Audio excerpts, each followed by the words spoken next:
ఓం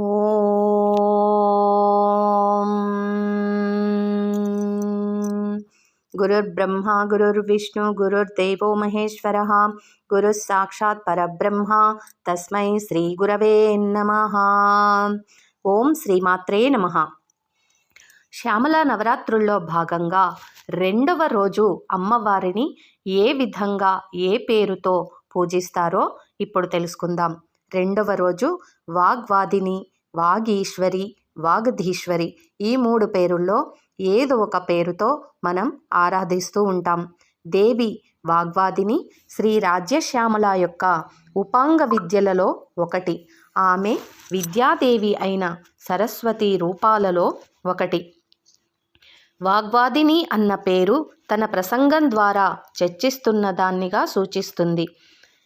వాగధీశ్వరి వాక్కుదేవతను సూచిస్తుంది. కనుక ఆమె జ్ఞానంలో శక్తి మరియు శ్రేష్టతను, జ్ఞానము, మాట్లాడటము మరియు ఇతర కమ్యూనికేషన్ నైపుణ్యాలు ఇచ్చే దేవతగా పూజిస్తారు.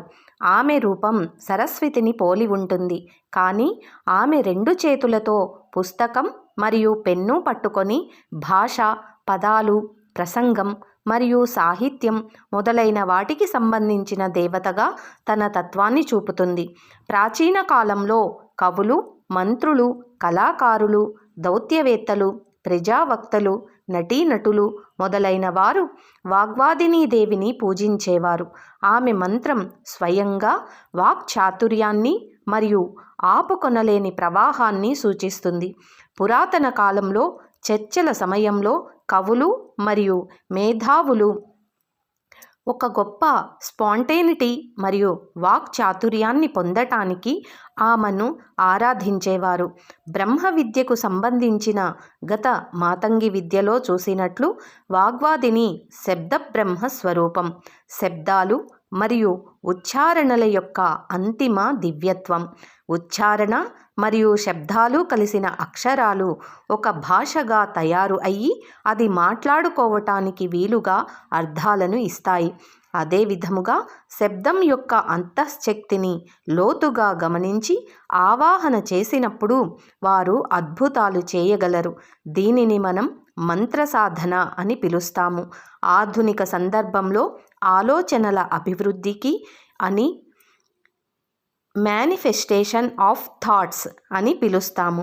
శబ్ద బ్రహ్మ విద్య వాక్సిద్ధి మాటల్లో పట్టు యొక్క అధిక ప్రవాహంతో మొదలవుతుంది. కానీ తక్కువ పదాలలోకి వెళ్ళి చివరికి ధ్వని అని పిలువబడే అనంతమైన ధ్వనిలో ఉంటుంది. శబ్ద బ్రహ్మ యోగులకు ఉదాహరణ శ్రీ హనుమంతుడు.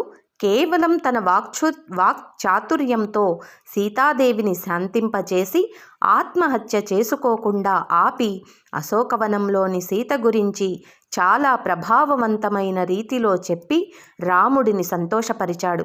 దానికోసం వాక్శక్తిని చూపాడు. ఆ సందర్భంలో అన్ని కాలాల ప్రేరణాత్మక వక్తలు మొదలైన వారిని పరిగణనలోకి తీసుకోవచ్చు. మరియు మనకు తెలిసినట్లుగా శబ్దం సృష్టికి విత్తనం మరియు ఇది అంతులేని విశ్వంలో ఎల్లప్పుడూ ఉంటుంది. ఇలాంటి అద్భుతమైన వాక్చాతుర్యాన్ని ప్రసాదించే వాగ్వాదినీ దేవిని ధ్యానించి ఆ దేవి కృపకు పాత్రులవుదాం. శ్రీ వాగ్వాదినీ దేవియే నమః. ఓం శ్రీమాత్రే నమః. చూశారు కదండి, రెండవ రోజు అమ్మ స్వరూపం ఎలా ఉందయ్యా అంటే వాగ్వాదిని, వాగ్దేవి అవతారం అంటే సరస్వతి రూపం. వాగ్వాదిని అంటే మనకు వాక్చాతుర్యం పెంపొందటానికి ఇవి డిబేటుల్లో అట్లా ఉంటారు కదా, చూస్తూ ఉంటాము. అట్లా వాక్చాతుర్యాన్ని పెంపొందించుకోవడానికి అని చెప్పేసి ఈ రెండవ రోజు వాగ్వాదిని దేవిని మనం పూజ చేసుకోవాలన్నమాట. అలాగే మనం కూడా ఈ రెండో రోజు అమ్మవారిని పూజ చేసుకొని అమ్మవారికి కృపకు పాత్రులవుదాం. ఓం శ్రీమాత్రే నమః. ఓం శ్రీ గురుభ్యో నమః. ఓం తత్సత్. స్వస్తి.